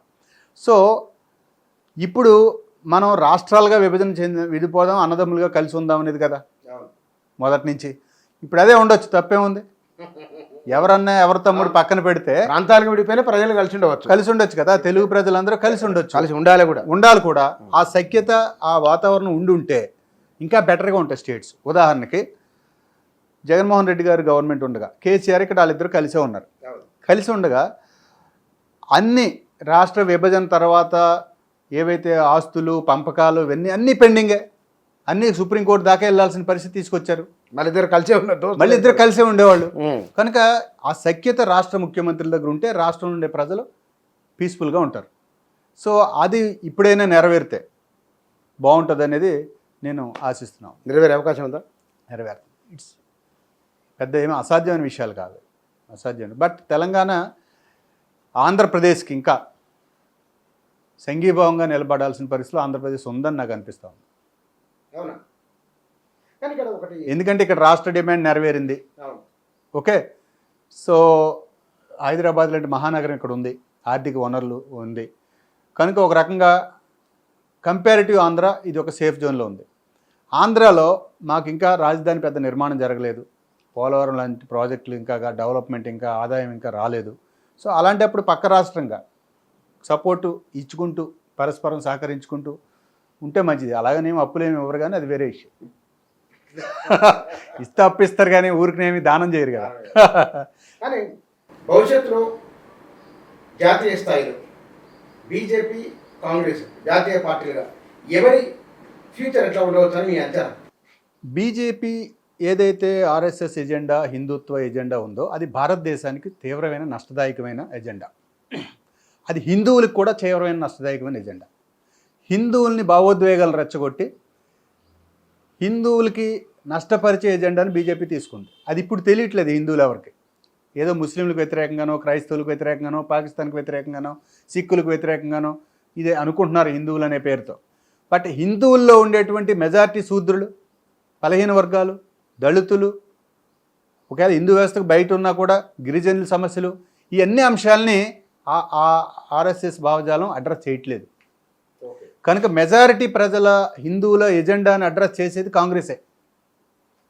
దట్టు ఇప్పుడు తీసుకున్న సామాజిక ఎజెండా బీసీల సమస్యలు. బీసీలు 50% ఉన్నారా, 52% ఉన్నారా, అంతా హిందువులే కదా, ఐడెంటిటీగా హిందువులే కదా. హిందువులందరూ అనేక కులాలుగా చీలిపోయినాం కదా. సో ప్రతి కులానికి మళ్ళీ అణిచివేత ఉంది, వివక్ష ఉంది, దోపిడీ ఉంది, ప్రాతినిధ్యంలో తేడాలు ఉన్నాయి. వాటన్నిటిని అడ్రస్ చేసేది కాంగ్రెసే, బీజేపీ కాదు. బీజేపీ వాటన్నిటిని అవాయిడ్ చేయాలని చూస్తుంది. రైతులు ఎవరండి? హిందువులు కదా. నిరుద్యోగులు ఎవరు? హిందువులు కాదా? రైతులు ఏడాది పాటు ఢిల్లీలో నిరసన చేస్తే నువ్వు ఎంతమందిని చావులకి గురి చేసావు? ఈ అగ్నిపథ్ స్కీమ్ తెస్తే మన నిరుద్యోగులు కదా పరిగెట్టి అక్కడ గ్యారంటీ లేని సైన్యం ఉద్యోగులుగా మారుతున్నది. ఎంతమంది నిరుద్యోగ సమస్య తీవ్రంగా ఉంది. చిన్న వ్యాపారస్తులు డిమానిటైజేషన్ చేసావు, ఇప్పటికి ఇంకా కోలుకోలేదు కదా వాళ్ళు. కరోనాలో చచ్చిపోయిన జనం అంతా హిందువులమే కదా, నువ్వేం పట్టించుకున్నావు? సో నీ హిందుత్వం పేరు మీద కొద్దిమంది కార్పొరేట్స్కి మాత్రమే నువ్వు దేశ సంపదల్ని దోచిపెట్టే ఎజెండాతో నువ్వు ఉన్నప్పుడు, మెజారిటీ ప్రజలు ఈ సంపదలో భాగస్వామ్యం లేనప్పుడు ఖచ్చితంగా బీజేపీ ఎజెండాకు భవిష్యత్తు లేదు. ఆ భావోద్వేగాలను రెచ్చగొట్టి సైలెంట్గా ఉన్నంతసేపే అది నడిచింది. ఇప్పుడు మిగతా ఇండియా కూటమి వచ్చేసింది కదా, వాళ్ళు ఈ రాజ్యాంగాన్ని పరిరక్షిస్తాం, సెక్యులరిజాన్ని పరిరక్షిస్తాం, బలహీన వర్గాల సామాజిక న్యాయాన్ని అందిస్తాం, పేద మహిళలకి ఆర్థికంగా దేశ సంపదను పంచుతాం, నిరుద్యోగ సమస్య, ఇవన్నీ పబ్లిక్ ఇష్యూస్, రైతులకి గిట్టుబాటు ధర ఇస్తాం. ఈ ఎజెండా ఇప్పుడు ఇండియా కూటమి ముఖ్యంగా రాహుల్ గాంధీ గారు వచ్చిన తర్వాత నేను గత 10-15 ఏళ్ళుగా రాహుల్ గాంధీ గారిని వ్యక్తిగతంగా చాలా అబ్జర్వ్ చేస్తున్నా. నేను I can't imagine Rahul Gandhi అంత పరిణితి చెందిన ఒక పెద్ద మాస్ లీడర్గా ఎమర్జ్ అవుతాడని నేను ఊహించలే. సో ఆయనలో నెహ్రూ భావజాలం ఉంది, బ్యాగేజ్ ఉంది, అంబేద్కర్ యొక్క సోషల్ జస్టిస్ ఐడియాలజీ ఉంది, గాంధీ యొక్క ఏమంటారు దాన్ని శాంతి సత్య శోధన, ఇవన్నీ కలగలిసిన ఒక లీడర్ ఇప్పుడు ఎమర్జ్ అయ్యాడంటే అది దేశానికి కూడా చాలా మంచిది. కాంగ్రెస్కే కాదు, కాంగ్రెస్ ఏజ్ ఎ రాజకీయ పార్టీ అది వేరు, కానీ అలాంటి ఒక లీడర్ దేశంలో ఎమర్జ్ అయ్యి పాలకుడిగా రేపు ప్రధానమంత్రి అయితే ఖచ్చితంగా ఈ దేశానికి చాలా మంచిది. ఒక ఆధునిక భారతం ముందుకెళ్తే తప్ప మధ్యయుగాల నాటి హిందుత్వంలోకి ఇండియా పోదని నేను బలంగా నమ్ముతున్నా.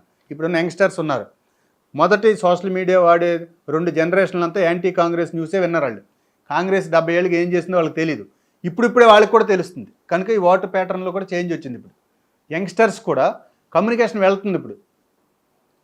సో అందుకని హిందుత్వ ఎజెండా భారతదేశానికి వ్యతిరేకం. భారతీయ ఎజెండా, భారతీయత మనకి ఆధునిక భారతాన్ని నిర్మించడానికి, భవిష్యత్తుకి ఉంచడానికి ఉన్న ఎజెండా. ఆ ఎజెండా ముందుకెళ్తుందని నేను బలంగా నమ్ముతాను. ఆర్ఎస్ఎస్ మొన్న కూడా మోహన్ భాగవత్ ఏం మాట్లాడుతున్నాడు? అహంకారం ఉండొద్దు, చర్చల ద్వారా సమస్యలను పరిష్కరించుకోవాలి. ఇవన్నీ ఎందుకు చెప్తున్నాడు? మొన్న ఓట్లు తగ్గి, సీట్లు తగ్గి మోడీ గారి వల్లని వాళ్ళ రివ్యూ, వాళ్ళ ఆర్గనైజర్ పత్రికలో కూడా రాస్తూ ఉన్నారు రివ్యూ. సో ఆర్ఎస్ఎస్ ఎజెండా భారతదేశానికి ప్రమాదకరం. దాని మించి Congress nothing but constitutional agenda. భారత జాతీయ కాంగ్రెస్ ఎజెండా ఏముంది? భారత రాజ్యాంగమే. రాజ్యాంగ రూపకల్పనలో కాంగ్రెస్దే కదా పాత్ర. అంబేద్కర్ గారి మేధస్సు కృషితో ఆయన చైర్మన్, డ్రాఫ్టింగ్ కమిటీ చైర్మన్ చేసిన, చర్చించి సలహాలు చెప్పి మొత్తం దాన్నంతా ఆమోదయోగ్యమయ్యేంత పాత్రనంతా కాంగ్రెస్ చేసింది. ఆ విషయాన్ని అంబేద్కర్ స్వయంగా చెప్పాడు. కాంగ్రెస్ పార్టీ లేకపోతే ఈ రాజ్యాంగం ఇంత సులువుగా అన్ని ఆమోదం పొంది ఇంత మనకి బలంగా వచ్చేది కాదని, ఆ క్రెడిట్ కాంగ్రెస్దే అని చెప్పాడు స్వయంగా కాన్స్టిట్యూన్సీ అసెంబ్లీ మీటింగ్లో. సో ఇప్పుడు మళ్ళీ 70 ఏళ్ల తర్వాత అదే రాజ్యాంగం, మన మోడీ ఏం చేశాడు? ప్రధానమంత్రిగా ప్రమాణ స్వీకారానికి వెళ్ళినప్పుడు మీరు చూసుంటారు, భారత రాజ్యాంగాన్ని తలకెత్తుకుని మొక్కి దాన్ని చేసి వెళ్ళాడు. అంతకుముందు పార్లమెంట్కి వచ్చినప్పుడు ఏం చేశాడు? పార్లమెంట్కి మొక్కి వెళ్ళాడు. ఈ మొక్కటం కాదు కదా, ఆచరణలో చూపించాలి కదా. ఆర్ఎస్ఎస్ చేస్తున్న డూప్లికేట్ విషయం ఏంటంటే, భారతీయ జనతా పార్టీ చెప్పేది ఒకటి, చేసేది ఒకటి. వారి రాజ్యాంగాన్ని మారుస్తామంటారు, రాజ్యాంగాన్ని మొక్కుతారు. రిజర్వేషన్లకు వ్యతిరేకంగా ఉద్యమం చేస్తారు, రిజర్వేషన్లు ఇంప్లిమెంట్ చేస్తూ ఉంటారు. ప్రైవేటీకరణ చేయమంటారు, ప్రైవేటీకరణ చేసి అవకాశాలన్నీ పోగొడతారు. పెట్టుబడిదారులకు అనుకూలంగా దేశ సంపద అంతా కట్టబెడతారు, మేము ప్రజలకంతా మంచి చేస్తూ ఉంటారు. సో దీని నుంచి బయటపడే, భారతదేశం బయటపడే ఏకైక ఎజెండా భారత రాజ్యాంగం దగ్గర ఉంది, కాంగ్రెస్ పార్టీ ఇండియా కూటమి దగ్గర ఉంది. భవిష్యత్ ఇండియా కూటమిదే. Thank you sir. ఆంధ్రప్రదేశ్ రాజకీయాలు ఎట్లా ఉండబోతున్నాయి, ఏ పార్టీ భవిష్యత్తు ఏమిటి, ఏ నాయకుని పాత్ర ఎట్లా ఉండబోతున్నాయనే విషయాలు ఇవి. వీటితో పాటుగా జాతీయ స్థాయిలో బీజేపీ, కాంగ్రెస్ ఈ 2 పార్టీల భవిష్యత్తు ఎట్లా ఉండబోతున్నదనే తదితర అంశాలకు సంబంధించి వారి అభిప్రాయాలు ఇవి. Thank you.